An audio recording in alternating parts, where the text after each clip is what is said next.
Assalamualaikum warahmatullahi wabarakatuh. Apa kabar anak-anakku semua pagi hari ini? Mudah-mudahan kalian semua tetap dalam lindungan Allah Subhanahu wa Ta'ala, tetap dalam kondisi sehat walafiat, amin ya rabbal alamin. Pembelajaran jarak jauh mata pelajaran PPKN kelas 9 SMP Negeri 1 Lebak Siu kali ini akan mempelajari tentang pelaksanaan prinsip-prinsip kedaulatan sesuai dengan Undang-Undang Dasar Negara Republik Indonesia tahun 1945.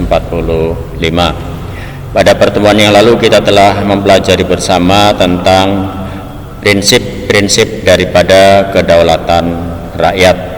Nah, kali ini kita akan mempelajari tentang bagaimana sih pelaksanaan prinsip-prinsip kedaulatan rakyat itu menurut Undang-Undang Dasar Negara Republik Indonesia tahun 1945.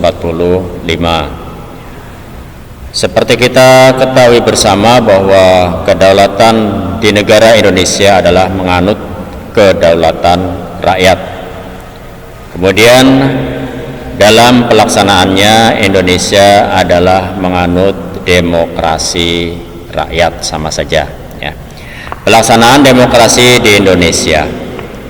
Di dalam pelaksanaannya, perkembangan demokrasi di Indonesia mengalami pasang surut dari masa ke masa.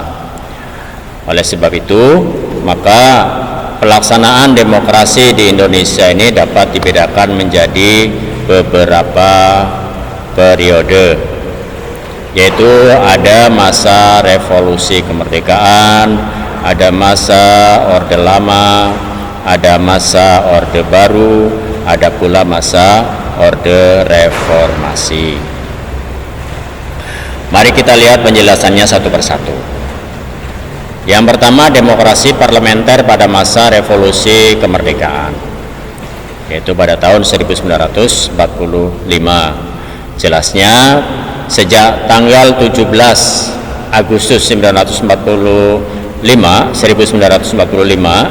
Indonesia merdeka, dan kemudian tanggal 18 Agustus 1945 mulai diundangkannya Undang-Undang Dasar Negara Republik Indonesia sebagai Undang-Undang Dasar Negara Republik Indonesia. Demokrasi pada masa ini masih terdapat sentralisasi kekuasaan, karena segala seluk-beluk kekuasaan dijalankan oleh Presiden yang dibantu oleh Komite Nasional Indonesia Pusat atau yang sering disingkat dengan KNIP. Kemudian untuk menghindari kesan bahwa Indonesia adalah negara absolut, maka pemerintah mengeluarkan 3 maklumat. Yang pertama adalah maklumat pemerintah nomor 10, ini tanggal 16 Oktober 1945. Yang kedua, maklumat pemerintah tertanggal 3 November 1945, dan yang ketiga adalah maklumat pemerintah tanggal 14 November 1945. Tentang isinya silakan nanti kalian buka pada bab 3 ya, kelanjutannya. Kemudian yang kedua, demokrasi terpimpin pada masa Orde Lama.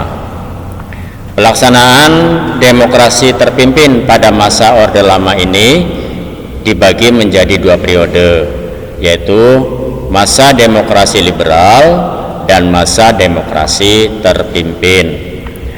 Masa demokrasi liberal berkisar tahun 1950 sampai 1959. Praktek demokrasi pada masa ini dinyatakan atau dinilai gagal karena adanya dominasi partai politik.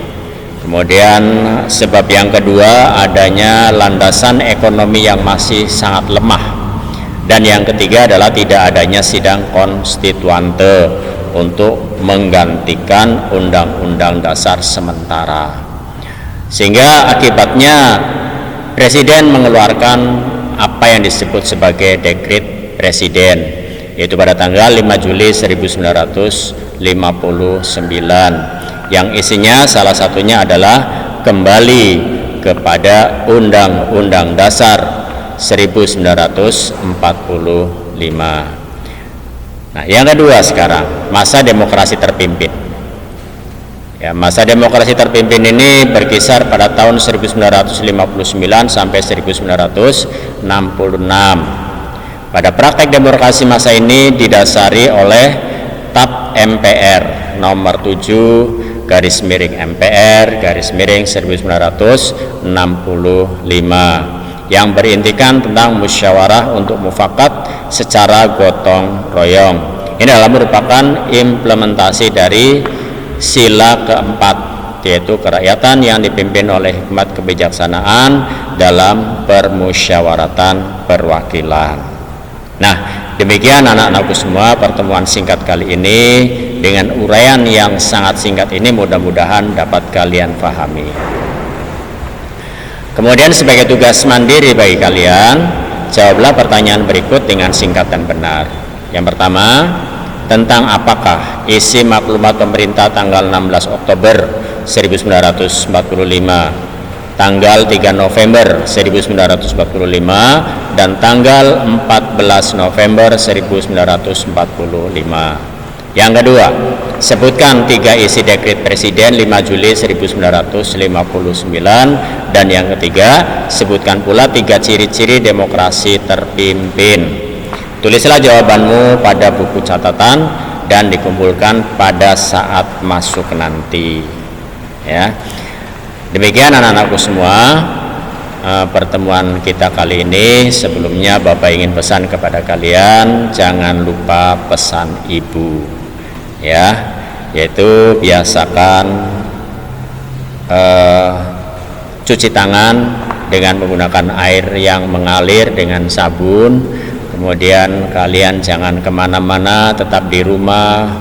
Jika ada keperluan keluar harus menggunakan masker.